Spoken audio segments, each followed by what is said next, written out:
بله سلام علیکم، بفرمایید. سلام علیک استاد انصاری، خسته نباشین. سلامت باشید.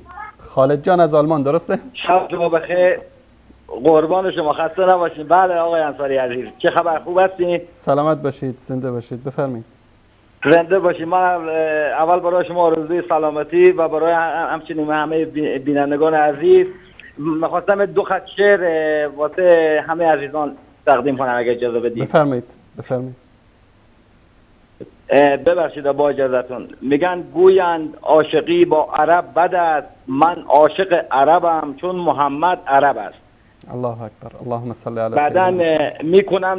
میکنم من زندگی دارم توکل بر خدا، من امت تو هم یا محمد مصطفی.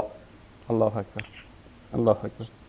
بله، بعدن از احمد آقای عزیزم تشکر میکنم که من واسه کرد، خیلی ممنون. انشالله خداوند برای شما سلامتی عطا کنه انشالله. سلامت باشید، سلامت باشید، الله مطالب ستون کنه. تشکر. بعدن من از برنامه خوبتون تشکر میکنم، دست شما را راه دور میبوسم. سلامت باشید. بعدن یه خواهشی هم من از شما دارم، من همیشه میخوام با قلب آسیا با استاد مجیب الرحمن انصاری صحبت کنم ولی نمیشم. یه خواهشی که شما دارم، زنگ میزنم منو وصل کنیم، خیلی آرزو دارم با ایشون صحبت کنم. باشه، امیدوارم که کارگردان برنامه قلب آسیا برادر عزیزمون رفیع جان اگر که میشنون صدای شما رو، ایشون اگر که این برادر عزیزمون تماس گرفتن، احمد جان شمارهشون رو یادداشت بکنید که ایشون رو وصل بکنید به استاد مولانا مجیب الرحمن. دستتون درد نکنه. من از احمد آقای عزیزم تشکر میکنم، همچنین از همه کسانی که توی وسال حق زحمت میکشن. سلامت باشید، سلامت باشید برادر عزیز، بزرگوارید. تشکر از شما.